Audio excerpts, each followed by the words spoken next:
الشيطان الرجيم بسم الله الرحمن الرحيم فلما جاء السحرة قال لهم موسى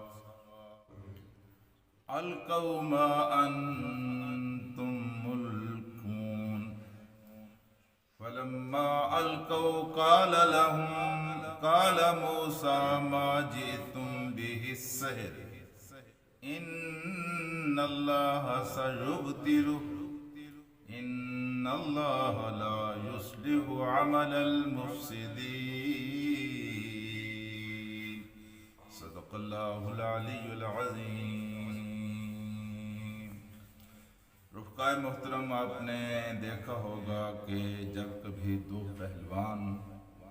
اکھاڑے میں اترتے ہیں، اگرچہ ان کے مابین زور آزمائی ہوتی ہے، مقابلہ ہوتا ہے، لیکن دونوں طرف سے ایک حامیوں کی کثیر تعداد موجود ہوتی ہے جو ان کی مدد کے لیے ان کے حوصلے بڑھا رہی ہوتی ہے، ان کا مورال بلند کر رہی ہوتی ہے. لیکن یہ تاریخ کا عجیب ترین مقابلہ تھا کہ ایک طرف صرف دو انسان کھڑے ہوئے تھے اور دوسری طرف پورے ملک سے حامی بلائے گئے تھے، اور حضرت موسیٰ علیہ السلام اور جناب ہارون علیہ السلام میدان میں موجود ہیں، اور دوسری طرف ایسے حامیوں کا کثیر انبوہ اور ہجوم موجود ہے جن کو یہ کہہ کر بلایا گیا ہے کہ تمہارا شاندار تمدن اور یہ تمہاری خوبصورت تہذیب ساری کی ساری خطرے میں ہے، اور یہ دو افراد جو ہیں یہ تمہارا سارے کا سارا اس نظام کو چیلنج کر کے میدان میں آئے ہوئے ہیں اور یہ اس کو ملیا میٹ کرنا چاہتے ہیں. اور ان کو یہ بھی یقین دلایا گیا تھا، اشتعال دلایا گیا تھا کہ یہ دو افراد جو ہیں یہ صرف تمہارے دشمن نہیں ہیں بلکہ یہ تمہارے آبا کے دشمن ہیں، یہ ان کو کافر قرار دیتے ہیں، یہ ان کو گمراہ کہتے ہیں، اور یہ دو افراد جو کھڑے ہوئے ہیں یہ کہتے ہیں کہ تمہارے سارے کے سارے والدین جو تم سے پہلے گزر چکے ہیں یہ سارے کے سارے جہنم میں چلے گئے ہیں. یعنی خوب ان کو اشتعال دلانے کی کوشش کی گئی تھی. اب اس پس منظر کو پیش نظر رکھ کر آپ دیکھیں کہ ایک طرف یہ دو افراد کھڑے ہوئے ہیں، دوسری طرف جادوگر ہیں، اور پورے کا پورا ملک جو تماشا دیکھنے والا موجود تھا وہ وہاں موجود. اس کا ایک دوسرا پہلو یہ ہے کہ یہ دعوت دینے والے لوگ، اللہ تبارک و تعالیٰ کے دین کا کام کرنے والے لوگ، یہ لوگوں کے اس طرح پیاسے ہوتے ہیں جس طرح ایک پیاسا پانی کے لیے یہ چاہتے ہیں کہ لوگ کہیں اکٹھے جمع ہوں اور یہ وہاں دعوت پہنچائیں، اور ایک ایک گھر پر ایک ایک فرد کے پاس جانے کے بجائے لوگ اکٹھے میں مل جائیں. یہ حرص اور یہ لالچ اتنا بڑا ہوا ہوتا ہے کہ خدا کے نبی ان جگہوں پر بھی چلے جاتے ہیں جہاں پر جانا بالعموم تقوی کے خلاف سمجھا جاتا ہے، جہاں میلہ ٹھیلا ہے، جہاں مجمع لگا ہوا ہے، جہاں گناہ اور دنیا داری کے کام ہو رہے ہیں. یہ اوقاز کے میلے میں حضرت محمد مصطفیٰ صلی اللہ علیہ وسلم کو آخر کون سی چیز لے کے جاتی تھی؟ یہی کہ لوگ یہاں بہت ہیں نا، تو یہاں میں اپنی بات ان کو پہنچاؤں گا. اکٹھے آ گئے، اور خصوصاً جنگ کی حالت میں جب لوگ اکٹھے ہوں اس وقت بھی جی اہل ایمان کو اپنے ایمان کا مظاہرہ کرنے کا موقع ملتا ہے. الذین قال لهم الناس ان الناس قد جمعوا لكم فاخشوهم فزادهم ایمانا. لوگوں نے ان سے کہا کہ یہ تو سارے کے سارے اکٹھے ہو کر تمہارے پاس آ گئے ہیں، تو فخشوہم، تم ان سے ڈرو نا. تمہارے لیے کون سی جگہ ہے کہ ساری مخلوق ان کی پشت کے اوپر سارے قبیلے کھڑے ہوئے ہیں، تم ان کا کیسے مقابلہ کرو گے؟ فخشوہم، تم ان سے ڈرو، لیکن فزادہم ایمانا، ان کا ایمان بڑھ جاتا ہے. کہ اللہ تبارک و تعالیٰ یہ ادھر افغانستان کی سرزمین پر مجاہدین کہا کرتے تھے اللہ تعالیٰ ان سب کو لے کے آیا ہے نا، ہم ایک ایک ملک سے کیسے لڑتے؟ تو یہ سارے کے سارے ملک اکٹھے ہو کر آ گئے ہیں، اور اللہ تبارک و تعالیٰ نے اکٹھا ان کو ہمیں شکست دینے کا موقع دیا ہے. ہاں جی، تو میرے دوستو اس لحاظ سے اللہ کے نبی جو میدان میں اترے ہوئے تھے، ان کو جادوگروں کو جو آوازیں آ رہی تھی اس سے کہیں بڑھ کر اعتماد تھا اللہ کے نبی کی دل کے اندر، میری پشت پر تو میرا خدا کھڑا ہوا ہے۔ ہاں جی،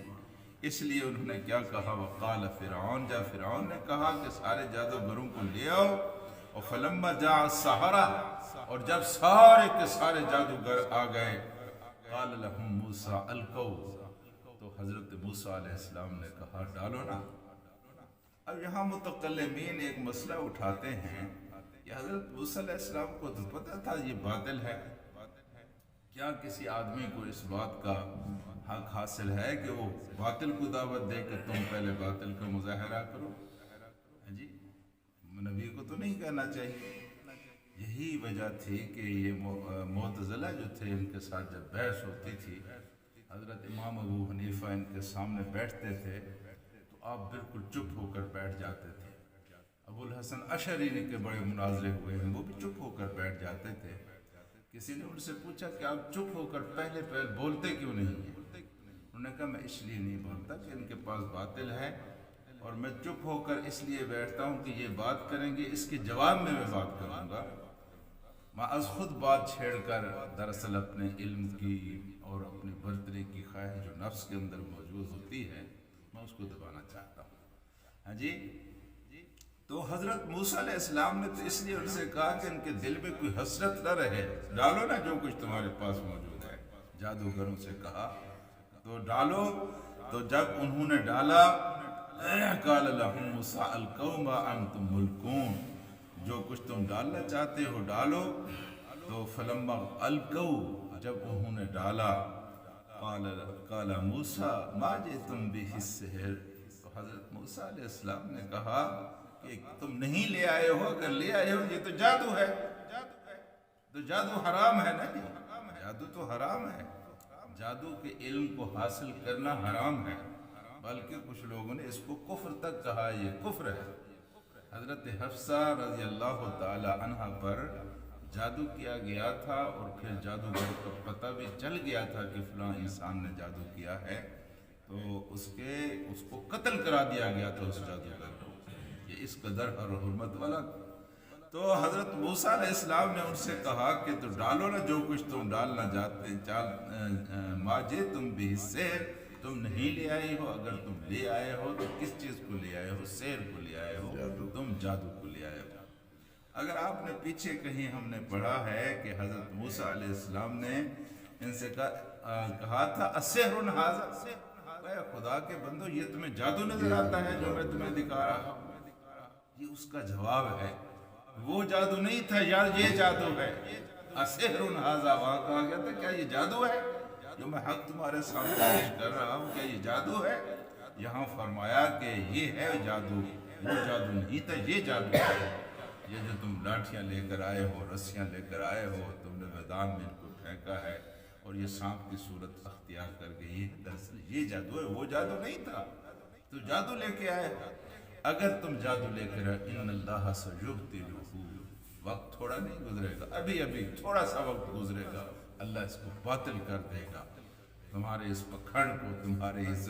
سارے کے سارے ہتھ کنڈے کو اللہ تبارک و تعالی غارت کر دے گا، اور تم اپنی آنکھوں کے ساتھ دیکھو گے کہ اس جادو کی کوئی حقیقت نہیں ہے۔ اور پھر ان اللہ لا یصلح عمل المفسدین، اللہ تبارک و تعالی کبھی فساد کرنے والے عمل کو، اللہ تبارک و تعالی کبھی فساد کرنے والے عمل سے اصلاح تو پیدا نہیں کرتا، فساد کے نتیجے میں فساد ہی برپا ہوتا ہے۔ جادو حرام ہے، جادو کفر ہے، جادو دھوکہ ہے، انسانوں کو اذیت پہنچانے کا ایک سبب ہے۔ اس سے کہاں فلاح ہوگی، کہاں تمہیں کامیابی ملے گی، یہ تمہارے لیے باعث رسوائی ہوگا، اور تم اپنی آنکھوں سے دیکھ لو گے ابھی تھوڑی دیر میں کہ تم رسوا ہوتے ہو، اللہ تعالیٰ حق کو جو ہے نا وہ اس کا بلند بول بالا کرے گا اور حق کامیاب ہوگا۔ جس اعتماد کے ساتھ خدا کے نبیوں نے حضرت موسیٰ علیہ السلام اور حضرت ہارون علیہ السلام نے یہ بات کی تھی، پھر تھوڑے سے لمحوں بعد لوگوں نے دیکھ لیا کہ حضرت موسیٰ علیہ السلام کی ڈالی ہوئی لاٹھی نے وہ سارے جو جادوگر آئے ہوئے تھے، ان سارے جادوگروں کی لاٹھیوں کو جو سانپوں کی خوبصورت پہ رینگ رہی تھی، نگل لیا، یہ باطل باطل ہو گیا اور حق حق ہو گیا۔ اگر اس وقت کے انسانوں میں تھوڑی سی عقل بھی ہوتی ہے جی، تو کوئی حق نہیں بنتا تھا کہ وہ حضرت موسیٰ علیہ السلام کا ساتھ نہ دے جی۔ لیکن یہ بات حقیقت ہے کہ جب مت ماری جاتی ہے اور انسان کے نصیبے سو جاتے ہیں، اتنی بڑی بڑی نشانیاں بھی ان کی قسمت کو نہیں جگاتی ہیں، اور وہ اسی راستے پر چلتے رہتے ہیں جو راستہ ان کی تباہی اور